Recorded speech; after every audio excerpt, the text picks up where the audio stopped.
They're finally here, Breakout Rooms in Microsoft Teams. Use Breakout Rooms to separate your students into smaller groups for focus sessions, activity work, project work, lab groups, and more.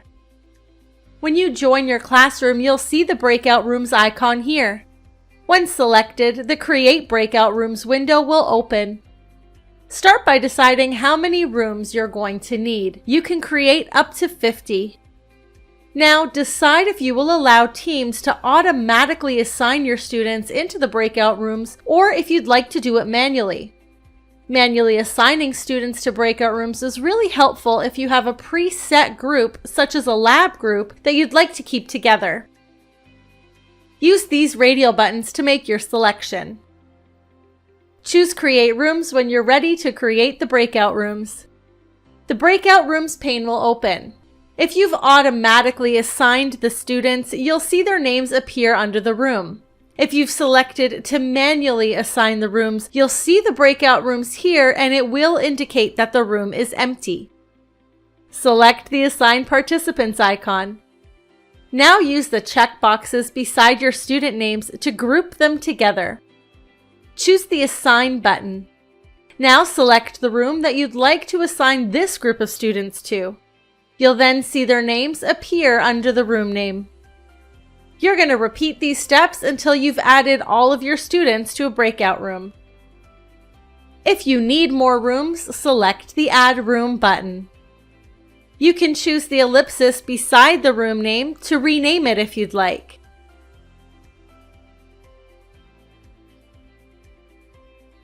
You can also delete any unused rooms from here as well.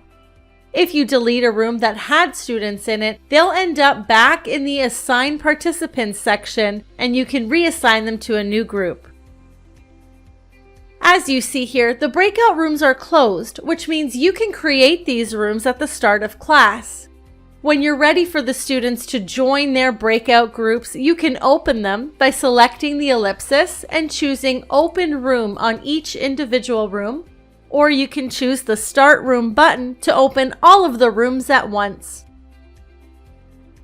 Once the rooms are open, the students will see a pop-up where they can select Join Room.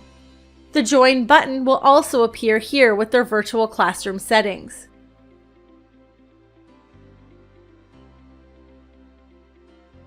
As the teacher, you're able to join any room by selecting the icon beside it and choosing Join Room to pop into the breakout rooms and check in on your students. When it's time for everyone to return to the main classroom, the students can select the Return button here. You can also close the room, which will send a notification to the students stating the breakout room is closing and allows them to rejoin the class. Use this ellipsis to access the breakout room settings.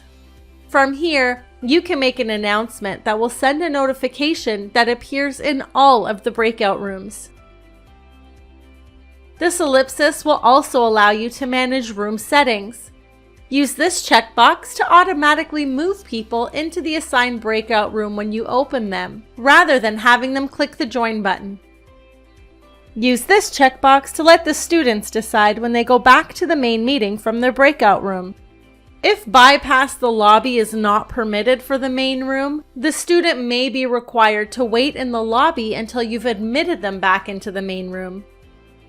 These breakout rooms will be saved when you close your classroom and will be available to refill once you open the classroom again. If you'd like to dissolve the existing rooms, choose Recreate Rooms from the ellipsis. You must confirm this action by choosing Recreate because all existing rooms will be deleted. Breakout rooms are available for both business and education tenants. As Microsoft continues to bring us new and innovative tools, we will continue to highlight these tools for you, so don't forget to like and subscribe to our channel.